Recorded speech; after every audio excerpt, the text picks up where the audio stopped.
구약 905쪽 시편 142편입니다. 오늘 읽을 때는 1절부터 읽지 말고 제목에서부터 해서 우리 7절까지 한 목소리를 읽겠습니다. 다윗이 굴에 있을 때 지은 마스길 곧 기도. 내가 소리내어 여호와께 부르짖으며 소리내어 여호와께 간구한도다. 내가 내 원통함을 그의 앞에 토로하며 내 우환을 그의 앞에 진술하는도다. 내 영이 내 속에서 상할 때에도 주께서 내 길을 아셨나이다. 내가 가는 길에 그들이 나를 잡으려고 올무를 숨겼나이다. 오른쪽을 살펴보소서. 나를 아는 이도 없고 나의 피난처도 없고 내 영혼을 돌보는 이도 없나이다. 여호와여, 내가 주께 부르짖어 말하기를 주는 나의 피난처시요 살아있는 사람들의 땅에서 나의 분깃이라 하였나이다. 나의 부르짖음을 들으소서. 나는 심히 비천하니이다. 나를 핍박하는 자들에게서 나를 건지소서. 그들은 나보다 가만히 있자. 내 영혼을 목에서 이끌어내사 주의 이름을 감사하게 하소서. 주께서 나에게 갚아주시리니 주인들이 나를 부르리이다. 아멘. 우리 지난주에 심야기도회 때는 제목에서 말씀을 우리가 조금 생각해 봤습니다. 다윗이 굴에 있을 때 기도했다고 했죠. 우리들은 굴에 있을 때도 기도해야 되지만 어디에 있을 때도 기도해야 된다고요? 궁궐에 있을 때도, 우리가 다윗이 왕궁에 있을 때도 기도했어야 했다고 말씀드렸어요. 그러니까 미리 기도로 잘 준비되어 있어야 하는 것입니다. 그래야지 굳이 굴에까지 가서 기도 안 할 수 있어요. 물론 하나님이 그렇게 기도하시도록 섭리하시고 또 하나님의 아주 놀라운 비밀스러운 하나님의 뜻이 있어요. 그래서 내가 다 알지 못하지만 나중에 보니까 처음과 끝이 그 이유 때문인 거예요. 그런 걸 경륜이라고 얘기합니다. 당장은 우리가 모르지만 나중에 지나고 나 보니까 하나님께서 그 일을 위해서 그렇게 진행시키셨고, 그리고 처음에 시작할 때도 그 일을 위해서 스타트하신 거고요. 그래서 이제 결국은 그렇게 결론 짓게 하셔서 그 되어져가는 모든 상황들도 거기에 귀를 다 맞추도록 이렇게 해주시는 하나님의 인도하심, 또 이끄심, 또 그것을 유지 보존하도록 하시는 것, 이런 것들을 경륜이라고 얘기하는 겁니다. 우리가 먼저 이 말씀에서 1절을 먼저 생각해 보면요, 내가 소리내어 여호와께 부르짖으며 소리내어 여호와께 간구하는도다 라고 얘기하고 있습니다. 이전에 우리의 마음의 상태를 생각해 본다면 구원받기 전에 우리의 마음의 상태는요, 죄악 때문에 행복했습니다. 죄를 저지르고 사는 사람들은 그 죄에 취해서 나름대로 행복을 맛보며 사는 것입니다.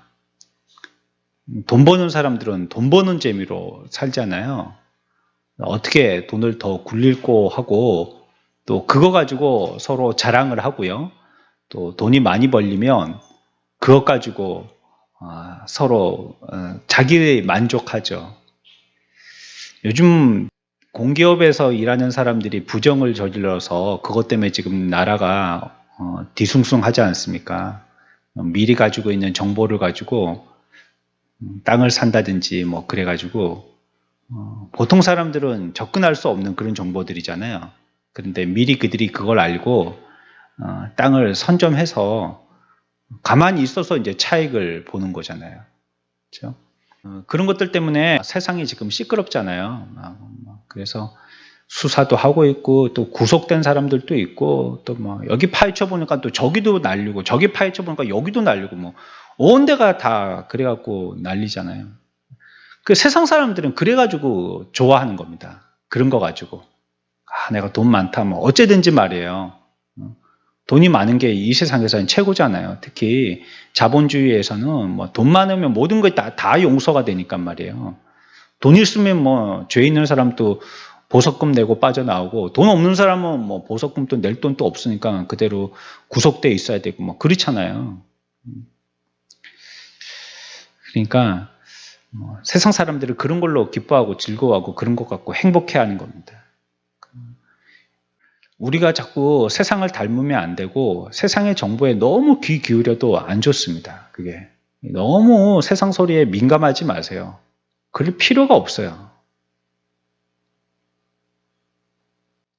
한 일주일이고 정말 산에 들어가서 수양회를 하듯이 그런 게 좀 필요한 것 같아요.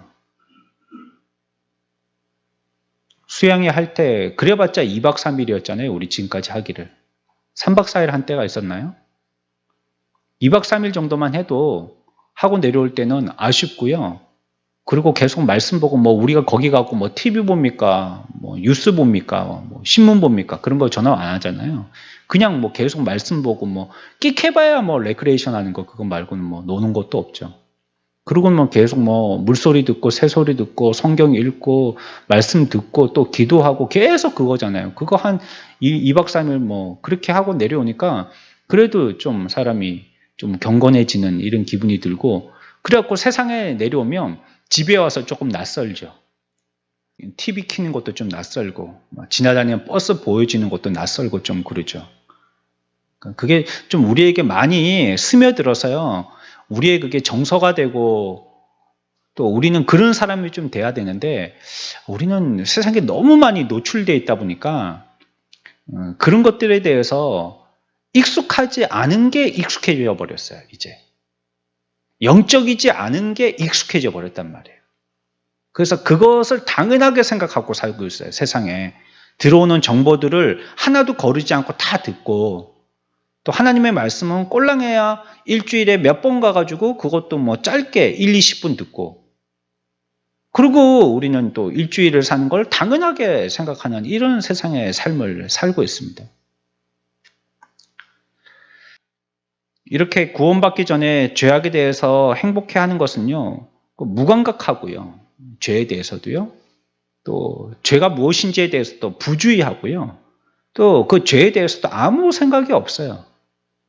관념 자체가 없는 겁니다. 죄라는 것은 그저 세상에 잘못을 했을 때 들켜가지고 재판받아가지고 감옥 들어가는 죄 이것만을 생각하지 우리 속에 있는 세세한 영적인 죄 이런 것들을 생각 안 해요.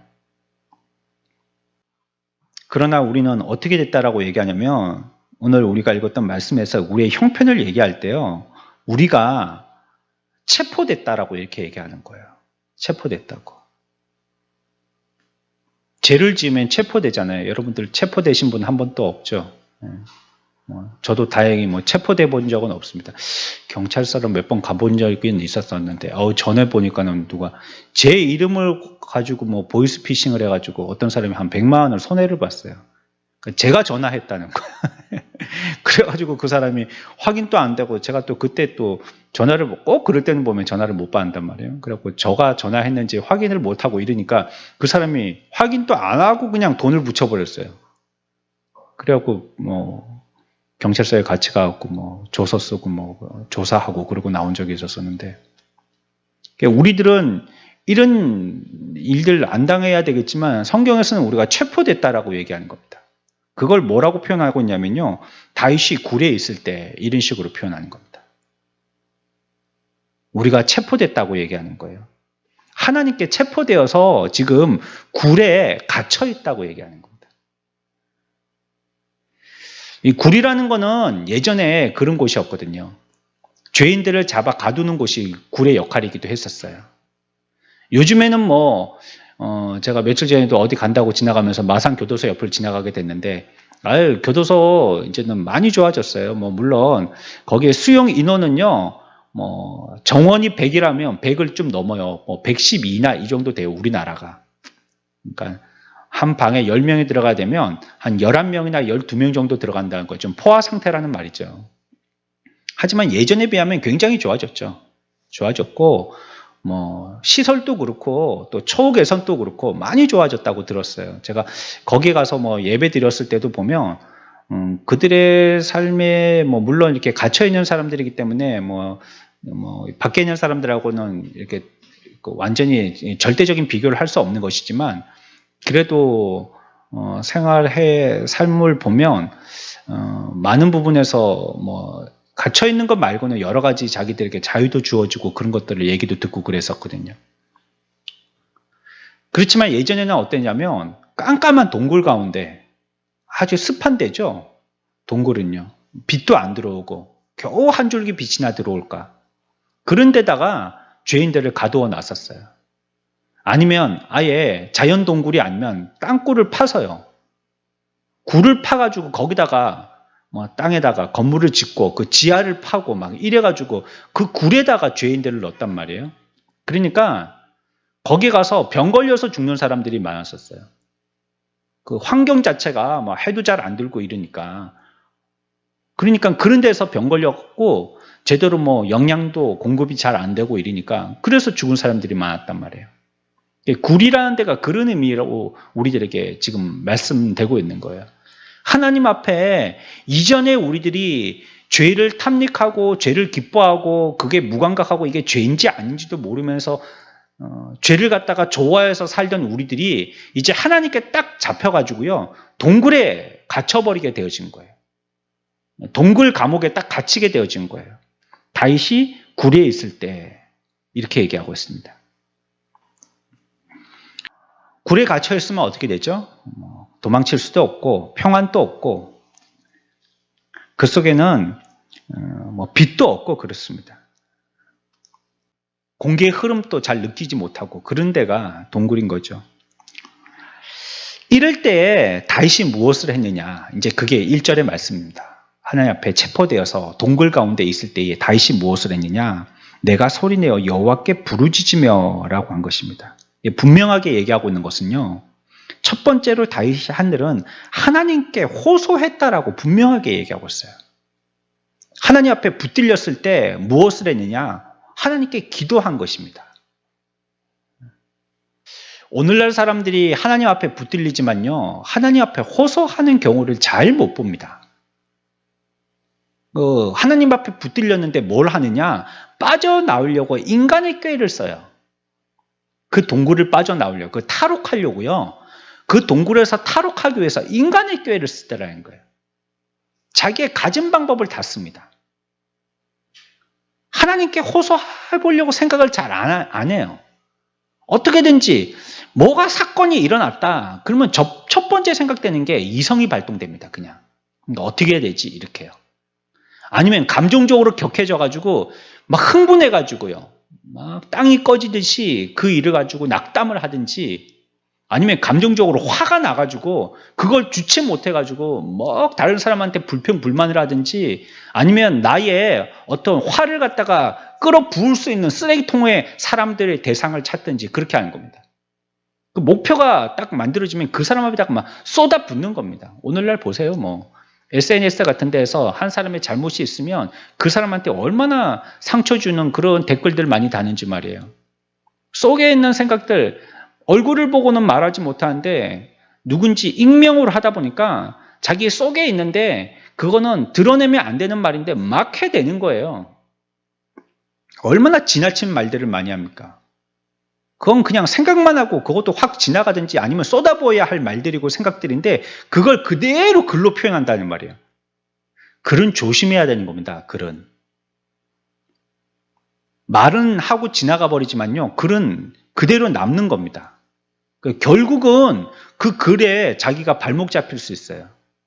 말하는 건 조금 실수할 수도 있어요. 그것도 하면 안 되지만 할 수 있고 그냥 지나갈 수도 있는데 글이라는 건요. 두고두고 보게 되거든요. 그걸.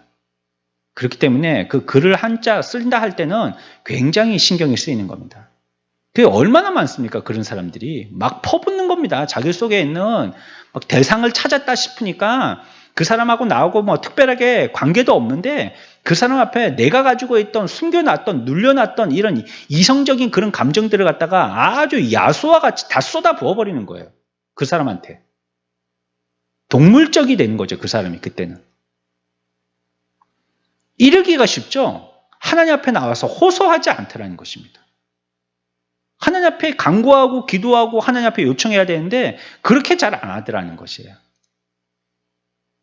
그렇기도 한 게요. 오늘 제가 설명을 드릴 때 하나님 앞에 체포됐다고 그랬잖아요. 체포됐으니까요. 두려운 거예요. 무서운 거예요. 내가 앞으로 어떻게 돼야 될지 그 삶이 어떻게 될지 무서운 거예요. 여러분들이 만약에 체포됐다라고 생각해 보세요. 생전 이런 데 한번 잡혀온 적이 없는데 경찰한테 체포되고요. 그 다음 뭐 검사한테 잡고 수사하러 다니고요. 또 옷도 보통 사람들이 입는 옷이 아니라 죄수들이 입는 수의를 입고 말이에요. 그리고 뭐 여기다가 번호를 달고 다니고요. 손에 수갑을 차고요. 그리고 재판을 받는다고 몇 달 동안 어디에 여기 들어갔다 여기 왔다 여기 갔다 저기 왔다 계속 그렇다고 생각해 보세요. 그리고 나를 막 경찰들이 호송을 하고 그 버스는 이렇게 철책으로 돼 있고 외부인을 사람들하고 서로 소통을 할 수 없고 나 혼자만 있고 동떨어져 있고 뭐 나는 여기서 어떻게 되는지 앞으로 미래가 뭐 전부 다 불분명하고 그렇다 보세요. 얼마나 불안하겠어요. 처음 경험해보지 못한 곳에 가서 사람들이 불안을 그런 데서 느끼는 거잖아요. 학년이 바뀌었을 때 학생들이 처음에 불안하지 않습니까? 우리 선생님이 누굴까? 내 친구가 어떤 애들이 올까? 교실도 낯설고요. 아니면 중학교를 처음 들어가든지 고등학교를 처음 들어가든지 막 초등학교 처음 들어갈 때 그 학교 건물 자체도 처음 가는 곳이니까 낯설고요. 다 낯설죠. 그러니까 그런 데서 두려움을 느끼고 그러면서 스트레스 많이 받는다고 그러잖아요. 그러니까 그런데 우리가 갔다고 생각해 보세요. 하나님 앞에서도요. 그런 우리들은 두려운 것이죠. 죄를 지어서요.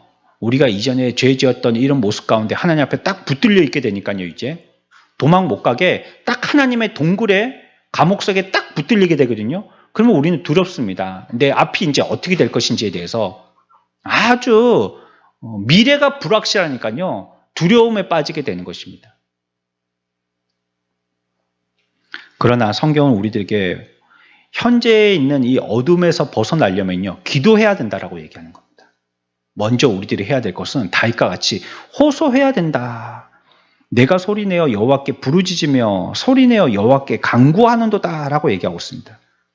저와 여러분들도 하나님 앞에서 이와 같이 우리의 죄로 인하여서 붙들림 받아서 동굴이라는 감옥에 들어가게 된다면 우리가 첫 번째로 해야 되는 거는요. 하나님 앞에 호소하는 겁니다. 하나님 앞에 우리가 부르짖는 겁니다. 이게 제일 먼저 해야 될 것입니다. 부끄럽잖아요. 그러니까 자기를 변명한다든지 나를 도와줄 사람이 어디 있는지 찾아본다든지 인간의 꾀를 써가지고 그런 피할 방법이 첫 번째는 뭐고 두 번째는 뭐고 세 번째는 뭐고 이런 걸 한다든지 이런 걸 먼저 하면 안 되는 거예요. 이런 걸. 제일 처음에 하는 것은 그냥 어두컴컴한 동굴 가운데서 아무도 나를 돌봐주는 사람이 없고 외톨이로서 이 가운데 구속이 되어 있을 때는요. 하나님 앞에서 구속된 상태에서 우리가 먼저 해야 될 거예요. 하나님께 부르짖는 겁니다. 기도하는 겁니다. 두렵고 떨리고 하나님이 나를 붙드셨기 때문에 내 미래가 어떻게 될지 간 떨리지만 그때 부르짖는 겁니다. 우리가 해야 될 일이. 그러니까 성경이 우리에게 142편에서 얘기하는 겁니다. 우리에게 소망이 있다면요. 이 소망밖에 없는 겁니다. 이것 말고는 소망이 없는 것입니다. 뭐 동굴에서 어디를 봐봤자 뭐 어디가 뭐 소망이 있겠어요. 뭐 천정을 봐도 깜깜하고요. 뭐 좌우를 봐도 깜깜하고 깜깜한 데 있지 않습니까? 동굴이란 데. 이런 곳에서 우리는 하나님 앞에서요. 소망이 오직 주님 앞에 소리를 내는 것밖에 없는 거예요. 빛도 없는데 아무것도 깜깜할 때 아무것도 안 보여요. 여러분들 지금 불 다 꺼놓고 정전된 것처럼 깜깜하면 그러면 여기서 우리들은 소리를 내는 것밖에 아무것도 없다는 거예요. 움직일 수도 갈 수도 뭘 찾아볼 수도 만져볼 수도 아무것도 못하니까 여기는 소리를 낼 수밖에 없는 거예요. 하나님 앞에. 주님 앞에 부르짖는 것밖에 없는 것입니다. 뭐라고 부르짖어야 되느냐? 우리는 지금 이 동굴에 어떤 상태로 있다고요? 죄인으로서 구속된 상태로 있는 거예요. 우리가 지금 동굴 가운데 있다는 것은 우리에게 난처한 형편 가운데 있는 겁니다. 어려운 고난 가운데 있는 것입니다. 지난주 말씀과 같이 징계 가운데 있는 것입니다. 역경 가운데 있는 것입니다. 또 전도서에서는요. 굽어진 길 가운데 있는 것입니다. 그것이 우리의 상황입니다. 이때 우리는 뭐라고 고백해야 되느냐? 하나님 앞에 나는 죄인이라고 고백해야 됩니다. 그러니까 재판받을 때도 세상에 그렇잖아요. 그 사람이 자기 죄를 인정했느냐 안 했느냐. 이게 감형의 이유가 되거든요. 그러니까 내가 죄를 졌습니다. 네, 다시는 안 그럴게요. 이렇게 하고 좀 참회의 마음을 가지면 조금 감형시켜줘요. 다음부터 잘해. 너 이제 죄인이라고 네가 스스로 고백했으니까 이제 이것만 벌 받고 다음부터는 더 그렇게 하면 안 된다. 이렇게 한단 말이에요. 근데 끝까지 나는 죄를 안 지었어요. 분명히 증거도 있고 증인도 있고 아니면 뭐 합리적인 의심을 다 할 만한 이러한 물증들이 다 나타나는데도 끝까지 자기는 아니라는 거예요. 그러면 재판할 때 어떻게 합니까? 아예 괘씸하네. 이렇게 많은 증거들이 전부 당신을 범인이라고 지목하고 있는데 자기는 그걸 부인하고 있으니 이 사람은 변명만 하고 죄를 인정하지 않네. 괘씸한 거예요. 그러면 그대로 고지고대로 그대로 재판하는 겁니다. 구형하는 겁니다. 판결 내리는 거죠. 하나님 앞에 우리가 죄인이라고 고백하고요. 고백할 때 하나님께서 우리의 죄를 용서해 주실 것을 믿어야 돼요. 물론 우리가 얼굴 들 수 없지만 그러나 우리의 죄를 고백하면 용서해 주신다고 하나님이 말씀하셨거든요.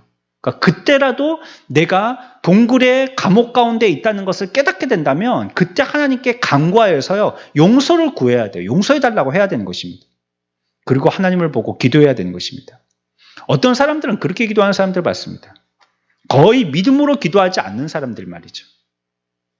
이 무슨 말이냐면 그렇게 믿음이 없는데 간구하는 사람들 있죠. 믿지 않고 간구하는 사람들 말이에요. 저런 사람은 옛날에 그런 말이 있었잖아요. 뭐 좀 예수를 믿어도 좀 나이롱으로 믿는 사람 있잖아요. 저 사람이 진짜 믿는 사람인가 아닌 사람인가 막 그런 사람 있잖아요. 평시에 보면 다 세상 사람들 친구고 막 세상 사람들하고 놀고 세상 사람들 시간에 다 자기의 시간을 할애하고 그리고 뭐 어째 뭐 교회는 오고 그러나 우선순위는 무조건 세상이고 뭐 손해를 볼 때에도 제일 처음 손해 볼 걸 신앙으로 보고 나머지는 다 뒤에까지 아끼고 참고 견디고 이러는데 제일 먼저 포기하고 내놓는 거는 신앙이고 이런 사람 저 예수 믿는 사람이 저래 갖고 되나 하는 그런 사람 있잖아요. 그런데 그런 사람들도 기도한단 말이에요. 그런 사람들도. 근데 참 묘한 거는 그런 사람들이 한 번씩 간증을 해요. 뭐라고 간증하냐면 내가 기도했더니 하나님이 기도를 응답해 주셨다는 거예요. 내가 기도했는데 기도에 응답해 주셨다는 거예요. 어떻게 들을 때는 좀 불공평하게 들리기도 하죠. 나는 내 나름대로 생각할 때 저 사람하고 비교했을 때 나는 그래도 저 사람보다는 조금 낮게 신앙생활 하는 것 같은데 그런데 내 기도는 이렇게 간절하게 요청하는데도 안 들어주시는데 저 사람은 저렇게 막 주관적인 입장이지만 봤을 때 저렇게 막 뭐 세상 사람들하고 잘 어울리고 세상 반이고 신앙 반이고 막 그렇게 사는데도 불구하고 기도에도 응답을 딱딱딱딱 해주셨다고 나는 기도만 했다면 하나님이 응답을 딱딱딱 해주신다고 막 저렇게 얘기하니까 좀 세미나기도 하고 불공평해 보이기도 하고 한단 말이에요. 그러나 그런 사람들도 기도할 때 응답해 주신다고 얘기한단 말이에요. 그 사람이 참으로 하나님을 체험하고 알고 하나님께 대해서 집중하고 있다면 그 고백은 진실된 고백일 겁니다. 그 사람은 그렇게 얘기한단 말이에요. 내 기도에 하나님은 응답해 주셨다라고 얘기하는 것입니다. 그들이 기도할 때도요. 내가 기도하는 이 기도를 통하여서 절대 손해보지 않을 거라고 생각하고 믿고 기도할 겁니다. 그런데도 불구하고 하나님께서는 그런 사람들의 기도도 다 들어서 응답해 주시고 계신 거예요. 그 사람들이 기도할 때도 그런 기도를 하도록 또 용납하시는 것입니다. 그러니 우리가 기도할 때는 어찌해야 되겠어요? 하나님 앞에서 우리가 동굴에 구속되어진 것처럼 자기 스스로가 느껴진다면 그렇게 죄책감을 느낀다면요. 무릎 꿇고 바로 오늘 다윗이 기도했던 것처럼 하나님 앞에 부르짖어야 되는 것입니다. 여호와께 간구해야 되는 것이에요. 내 마음에 죄로 말미암아 탄식하는 부분이 있다면 하나님께 반드시 나가서 무릎 꿇고 기도해야 되는 것입니다. 내 마음속에 죄악의 먹구름이 분명히 덮여있는 이런 마음이 있다면 하나님 앞에 나와서 반드시 간구해야 되는 것입니다. 그렇다면 하나님이 우리의 기도를 들으실 것입니다. 1절에서 그래서 우리들에게 얘기하는 것이 그거예요. 우리가 구속된 상태라는 걸 알게 되었다면 하나님 앞에 첫 번째로 우리가 해야 될 것은 부르짖고 간구하는 것이다 라고 얘기하는 겁니다. 죄의 상태에 있을 때 그것을 그냥 그렇게 하고 넘어가면 안 돼요. 부르짖으십시오. 간구하십시오. 하나님께 대하여서요, 예민해야 됩니다. 어리석어서는 안 돼요. 요즘 또 뭐 코로나 때문에 뭐 거의 700명 가까이 나오는데 뭐 서울에서는 250명 가까이 나오고 부산에서는 한 50명 나오고 경기도는 더 많이 나오겠죠? 많이 나오고. 이제는 서울 경기 저쪽에서 계속 200명대 300명대가 유지되더니 이제는 지방까지도요 많이 그렇게 됐잖아요. 오늘은 김해역에서 뭐 10명 넘게 나왔다고 그러는 것 같은데요. 또 문자가 계속 오잖아요. 다행히 뭐 창원은 오늘 확진자가 없는 것 같은데 그것도 잘 몰라요 이제. 그러니까 자꾸 그렇게 나온단 말이에요. 이게 이제 우리 무뎌져요. 사람들이 많이 무뎌졌어요. 굉장히 무뎌졌어요. 예전같이 그렇게 안 해요. 식당 가고 말이에요. 사람들 만나는 거 뭐 만나야지, 만날 사람들 만나야지 그러고 만나고요. 버스 타고요, 뭐 전부 다. 커피숍에 가봐도 사람들 많이 앉아 있어요.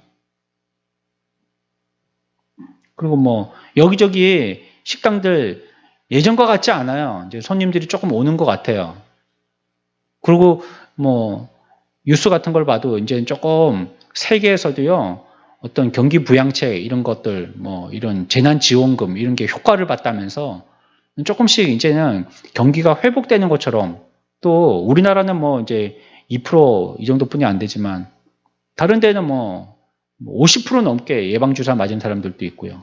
그러니까 뭐 이제는 일상이 됐다면서 뭐 이스라엘 같은 데에서는 이스라엘 선교사들끼리 밖에는 야외 테이블에 한 6명, 7명이 마스크 벗고 커피 마시고 있는 거 이런 거 뭐 사진을 찍어서 신문에 나오기도 하고요. 우리나라도 많이 지금 뭐 예방주사 맞고 있기도 하지만 여기에 대해서 많이 무뎌진 것 같아요.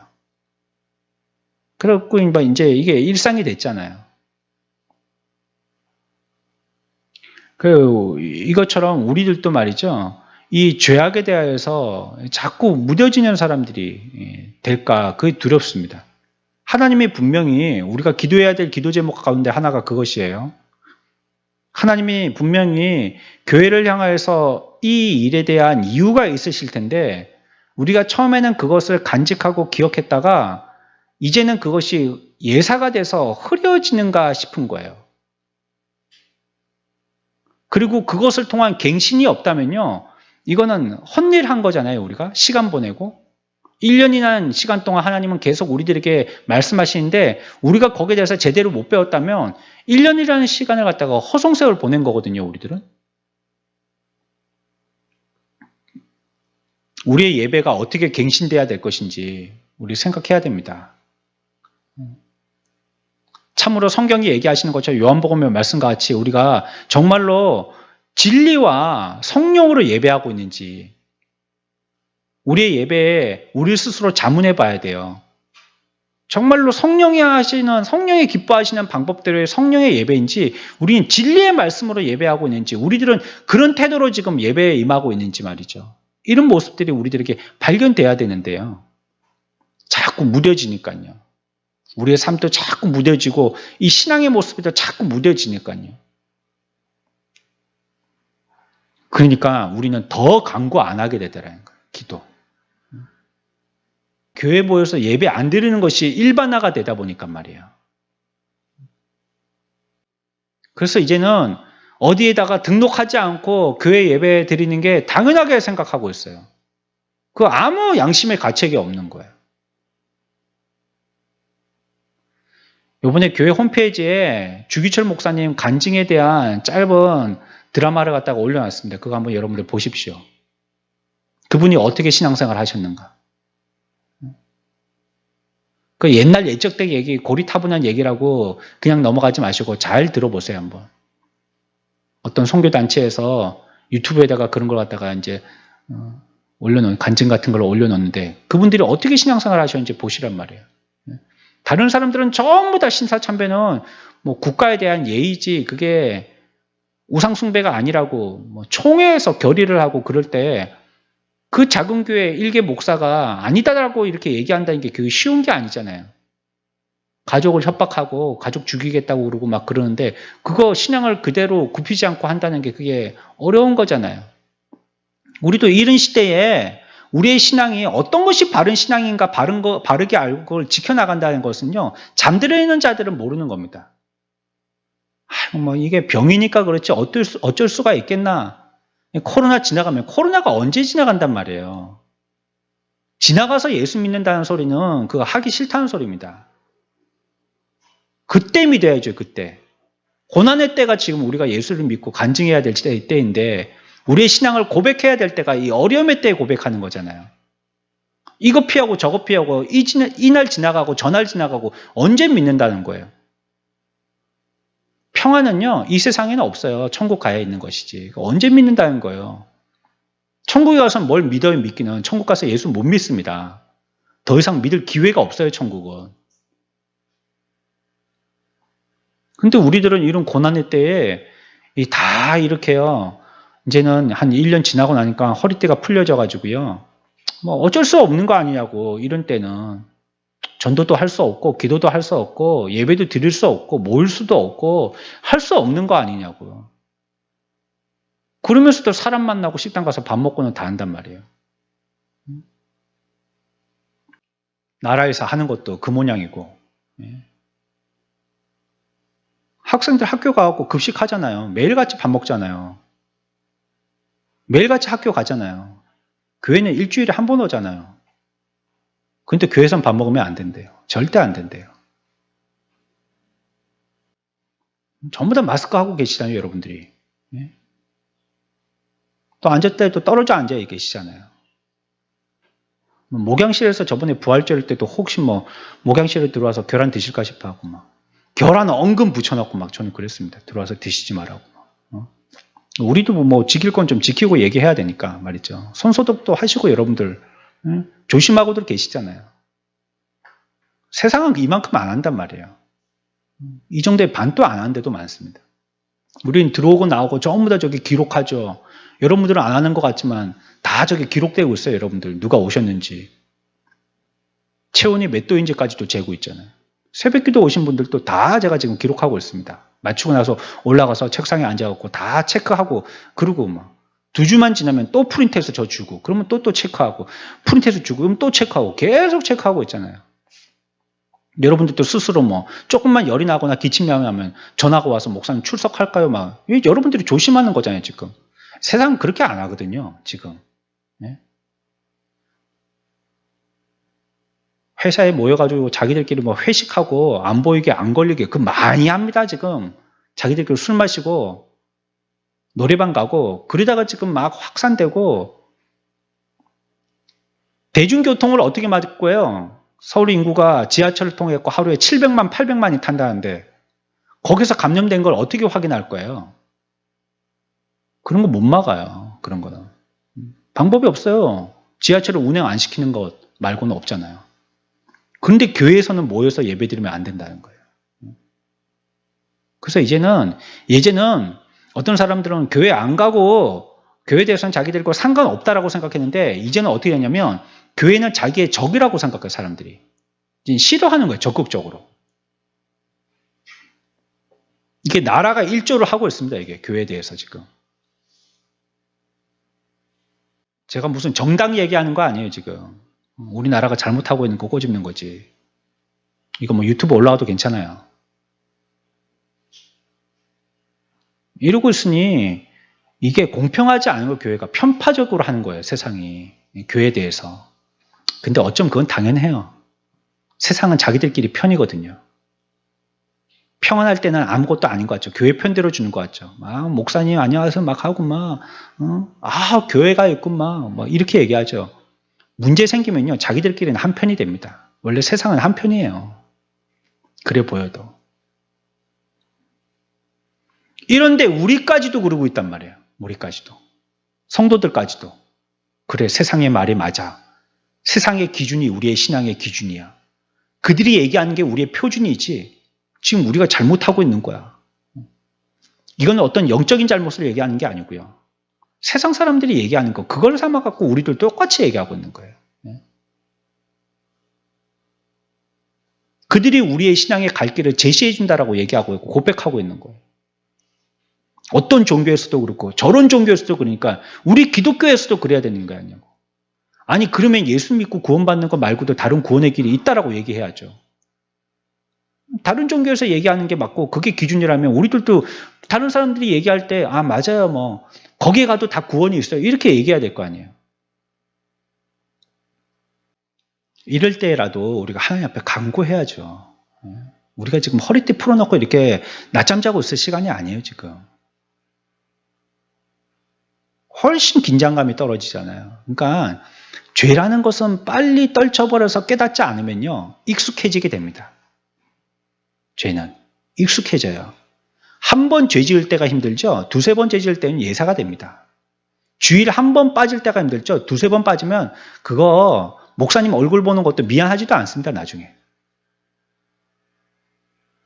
한 번 11조 떼먹는 게 힘들죠. 두세 번 떼먹으면요 그거 안 어렵습니다. 자기 스스로 그 충분한 이유가 있다고 생각하거든요. 첫 번째 뭐 해야 됩니까? 하나님 앞에 간구해야 되는 겁니다. 여러분들이 죄가 있다면 빨리 그 동굴에서 빠져나와서가 아니고요. 그 동굴 감옥에서 구속되어 있는 상태에서도 용서를 비십시오. 하나님 앞에. 깨닫고 빌기보다 여러분들이 그냥 이게 자동적으로 하나님 앞에 간구가 돼야 돼요. 내가 잘못했다고. 무조건 그냥 잘못했습니다. 이게 먼저 나와야 돼요. 하나님 앞에. 이게 우리가 첫 번째 해야 될 태도입니다. 뭐 깨닫고 말씀이 나에게 감흥을 주시고 내가 마음에도 막 그런 감동이 있고 그러면 금상첨화겠지만 그렇지 않더라도요. 구속됐다면 하나님 앞에 붙들림 받아서 내가 지금 죄의 동굴 가운데 딱 붙들림 받고 있다면 먼저 해야 될 우리의 태도는 다윗과 같이요. 부르짖는 겁니다. 간구하는 겁니다. 뭐 생각할 게 없어요. 생각하는 사람은 지금 여유쯤 있는 사람입니다. 지금. 2절 보십시다. 2절 같이 읽습니다. 시작.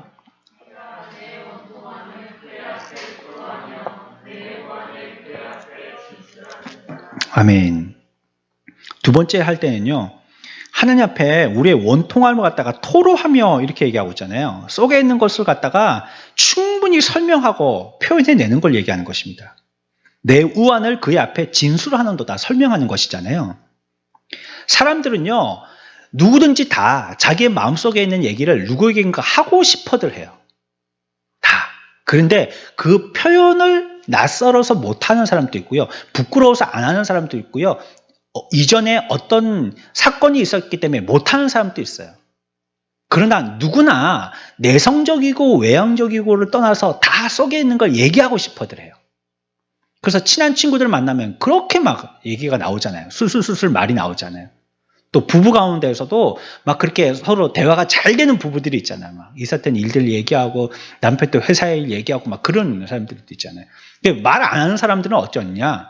그 사람들을 또 표현 방법이 조금 이렇게 잘 하지 못해서 그렇지 다들 얘기하고 싶은 게 있어요. 근데 그런 사람들이 이제 술이 한 잔 들어가면 막 그렇게 과묵했던 사람이 막 수다장이가 되죠. 막 입에서 말이 줄줄줄 나옵니다. 막.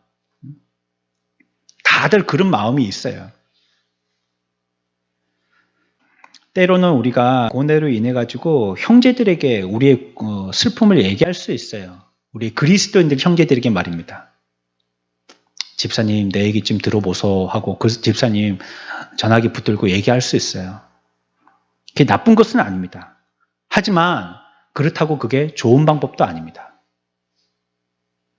내가 어두움 가운데 있을 때 이와 같이 동굴에 구속된 것과 같이 이 자기의 죄악이 드러나서 어두움의 그늘이 나를 갖다가 덮고 있을 때 슬픔의 연기가 내 앞을 아무것도 보지 못하도록 내 눈을 가리고 있을 때 이때 사람들에게 가서 얘기하는 건요. 속에서 그렇게 토로하고 싶은 마음, 이 오늘 성경에서 2절에서 얘기하고 있는 것처럼 토로하고 싶고 진술하고 싶은 마음이 우리들에게 생기는데요. 그렇다고 사람들 앞에 하는 것은요. 최선이라고 말할 수는 없어요. 나쁜 건 아닌데 그렇지만 그게 좋은 것도 아니에요. 그럼 어떻게 해야 되느냐? 그럴 때 최선의 방법은요. 다 하나님께 들고 나가서 주님께 털어놓는 겁니다. 하나님께 얘기하는 겁니다. 그러니까 세상 사람들한테 다 얘기해가지고 벌써 연기가 아니 그 김이 다 빠져놓으니까요. 하나님 앞에 나와서 뭐 얘기할 게 없는 거예요.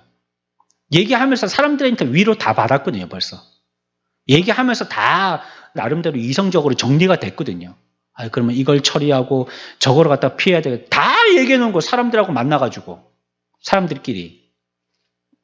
이거 순서가 잘못돼도 한참 잘못됐습니다.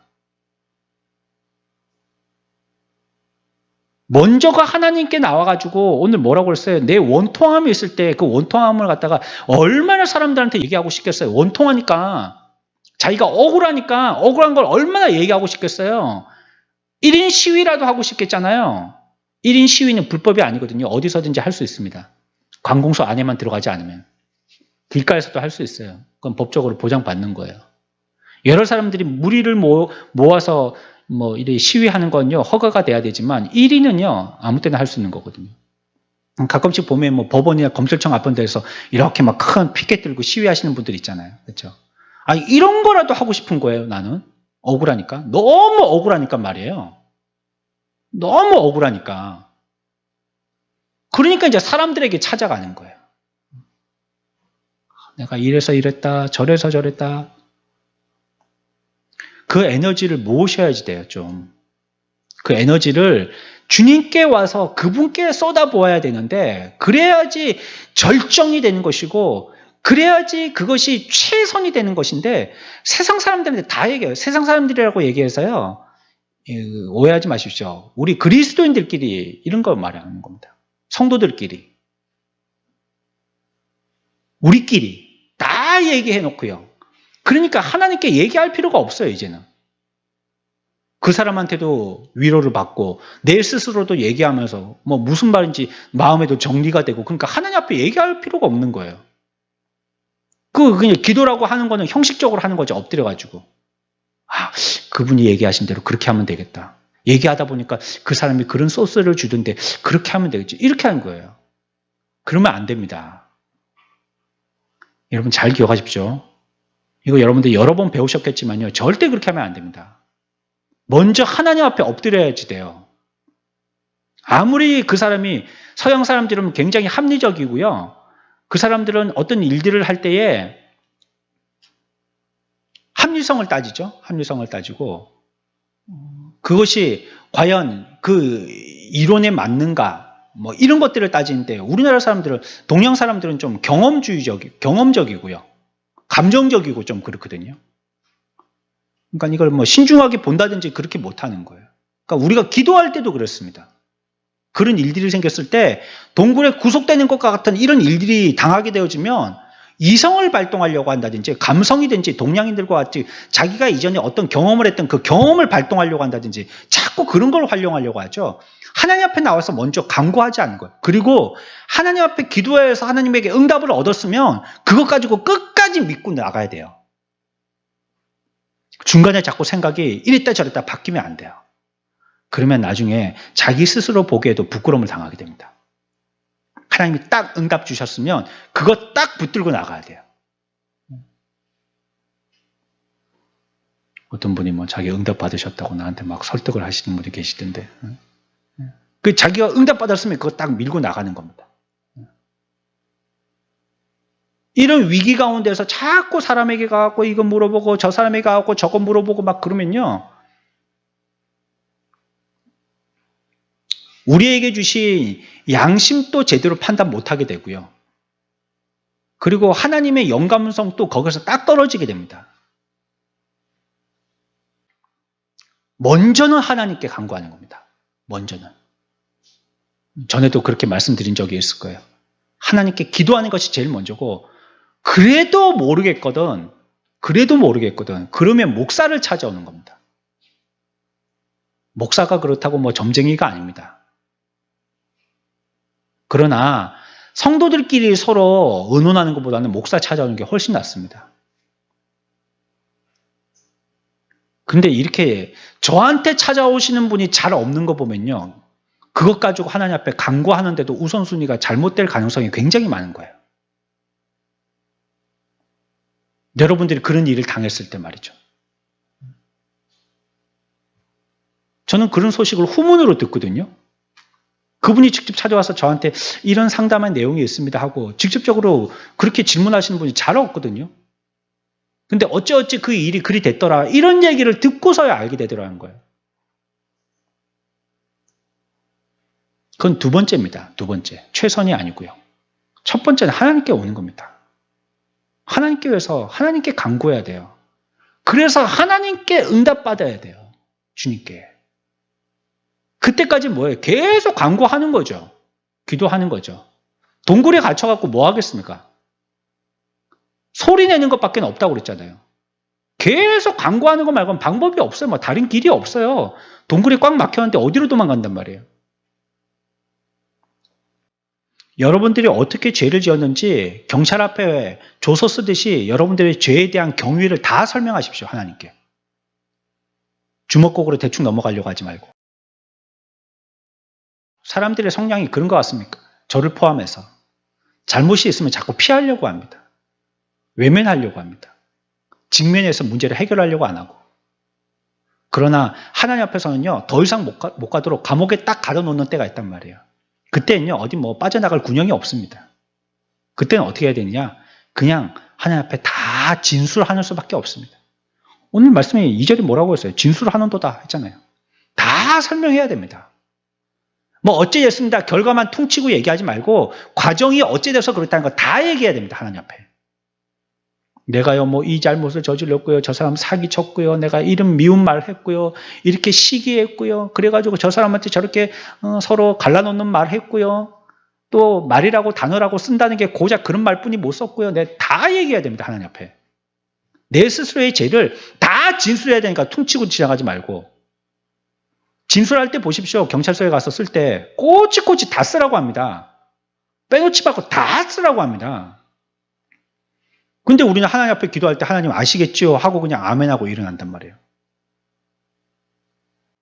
나 스스로의 힘으로 구원해 보려고 했다든지 사람을 의지하려고 하다가 실패했던 경위들을 숨기지 말고 다 얘기해야 됩니다. 하나님 앞에. 내가 얼마나 비열하고 변덕스럽고 게으르고 교만하고 감정적으로 제멋대로 했는지 하나님 앞에 다 얘기해야 된다 이거예요. 조삼모사 아침에 일했다가 저녁에 저러는 신앙이 있는 것 같았지만 결정에 있어서는 인간적이 됐던 나의 모습들을 죄를 다 얘기해야 되는 겁니다. 그때. 내가 기억하고 있는 모든 죄들에 대해서 최대한으로 자백해야 됩니다. 조금 더 숨기려고 해서는 안 됩니다. 왜요? 하나님이 그걸 다 이미 알고 계시기 때문에 그렇습니다. 잠언 28장 13절 말씀입니다. 자기의 죄를 숨기는 자는 형통하지 못하나. 죄를 숨기면요, 그 사람은 형통하지 못합니다. 죄를 자복하고 버리는 자는 불쌍히 여김을 받으리라. 이 굉장히 쉬운 방법인데 왜 이걸 안 쓰려고 하세요? 죄를 숨기면 그 사람은 불통하게 된대요. 앞으로 가는 길마다 턱턱 다 막힌대요. 죄인이 아닌 척하고 간구하고 주님 앞에 용서 구하고 오늘의 말씀과 같이 끊임없이 우리의 원통함을 주님 앞에 토로하고 우리의 우환을 진술하지 않으면 우리의 앞길은 자꾸 불통하게 된다는 거예요. 그러나 우리의 죄를 자복하면 불쌍히 여김 받는다. 성경이 얘기하고 있습니다. 하나님이 우리를 굴 속에 홀로 남겨두신 것은요. 그 은밀한 장소, 그 조용한 장소를 찾아서 우리가 죄 고백하기를 원하시기 때문입니다. 그래서 그 코너에 우리들을 던져 놓으신 것입니다. 다윗은 내가 내 원통함을 그의 앞에 토로하며 라고 얘기하고 있어요. 미사여구 서가지고 기도하는 거 별로 그렇게 도움이 안 됩니다. 그런 거 배우려고 하지 마세요. 누가 그렇게 혹시 기도한다면. 여러분들이 진실하게 하나님 앞에 기도하는 거, 그게 훨씬, 저는 저번에 그렇게 얘기하더라고요. 누군가. 아니, 어떤 청년이 나와서 인도를 하는데, 저는 그거 좋다고 얘기했거든요. 여러 사람들이 나와가지고 기도 인도해 하는 거 참 좋더라. 심야기도 말이죠. 근데 그분이 앉아서 듣고서는, 야, 그 청년이 그런 고민이 있었고, 그런 생각을 하고, 그걸 갖고 기도를 하더라고. 자기는 그게 은혜 됐다는 거예요. 참 은혜되더라는, 자기가 기도 제목을 얘기하면서 그런 얘기를 하는데 자기는 그런 소리를 처음 들어봤고 그런 생각을 하고 있는 걸 처음 들어봤는데 그게 은혜가 되더라는 거예요. 기도 제목만 냈는데. 그래, 여기서는요 굉장히 세련되게 할 필요가 없는 것입니다. 이 자리라는 데가요. 그냥 진실되게 하면 되는 겁니다. 뭐 기도를 갖다가 막 떡하게 우와 사람들이 들을 때 이야 이렇게 할 필요가 없는데요. 진실하게만 기도하면 되는 겁니다. 떠듬떠듬 기도해도 되는 거예요. 여러분들의 수준에서 그렇게 기도하면 되는 겁니다. 그걸 적어와서 기도하고 보면서 기도하면 되는 겁니다. 근데 기도할 때 나쁜 거는 빨리 배운다고 우리가 그런 걸 배우기 쉽단 말이에요. 야, 저거 참 멋진 말이다. 참 멋있는 말이다. 어느 날 새벽에 극동방송 들으면서 운행을 나가는데 그 사회자가 계속 그 단어를 쓰는데 제가 귀에 굉장히 거슬리더라고요. 무슨 단어인지는 지금 기억이 안 나는데. 그냥 다른 좋은 단어가 있는데 굳이 그런 단어를 계속 거듭해서 쓰더라고요. 참, 왜 저런 단어를 쓰지 싶은 생각. 그게 굉장히 좀 뭐랄까요. 멋진 단어거든요. 멋있게 보이는 단어거든요. 근데 그게 그렇게 그 사람이 얘기하는 내용하고는 맞지 않아요. 어린아이가 엄마한테 슬픔을 얘기할 때 어떻게 얘기합니까? 미사 여구 써가면서 얘기합니까? 거룩하신 어머니시여 이렇게 얘기하는 애가 있나요? 밖에서 슬퍼갖고 엄마 하면서 달려오는데 그렇게 얘기하는 애들은 없잖아요. 우리가 주님 앞에 기도할 때도 그러면 안 돼요. 진실한 마음을 가지고 그냥 기도하면 되는 겁니다. 떠벅떠벅거리면 어때요? 뭐 자기의 진실인데 뭐. 진실은 표현되는 거예요. 그게 떠벅떠벅 하든지 거칠게 얘기하든지 말주변이 없든지 학교를 제대로 뭐 공부를 못 해가지고 뭐 맞춤법이나 뭐 단어 선정이나 뭐 어구를 선정하는 거 뭐 제대로 안 된다 할지라도 그렇게 기도하면 되는 거예요. 그 사람이 나름대로 진실인데요, 뭐 그게. 세상도 요즘은 뭐 어떤 사람을 알아줍니까? 진실한 사람을 알아주잖아요. 감동받는다 이런 게 뭐 기술 좋은 사람들이야 뭐 돈 많은 사람들, 머리 좋은 사람들 세계로 나가면 뺨칠 만큼이나 많죠. 그런 거 갖고 제대로 안 놀랍니다, 이제는. 여러분들의 모든 슬픔, 고민, 불행, 두려움 다 말씀드리십시오. 그러면 여러분들의 영혼에 큰 구원이 임한다고 성경은 약속되고 있습니다. 다윗이 그렇게 기도했다는 겁니다. 정리하고 마치겠습니다. 여러분들 기억하셔야 될 것은 먼저 다윗은 동굴 가운데서 기도했습니다. 그러나 궁궐에서 기도했으면 좋았을 뻔했지만 동굴에서라도 기도했어요. 그리고 기도할 때 어떻게 했어요? 1절에서 어떻게 기도했습니까? 하나님 앞에 간구할 때 부르짖어 기도했다고 그랬죠? 여러분들 부르짖었습니다. 하나님 앞에 나와서 하나님 앞에 먼저 하나님께 기도했습니다. 두 번째는 어떻게 했어요? 2절에 가서는요. 내 죄를 충분히 자백했어요. 자기의 죄를 갖다가 숨기면 안 됩니다. 사람들한테는 말 안 해도 괜찮아요. 그렇지만 하나님 앞에서는 충분히 얘기해야 됩니다. 철저하게 자백해야 됩니다. 진술하고요. 토로해야 됩니다. 이 시간에 우리가 그런 자들이 되기를 원합니다. 저와 여러분들, 이 시간에 모인 저와 여러분들이 기도할 때 그렇게 기도하는 사람들이 되기를 축원합니다.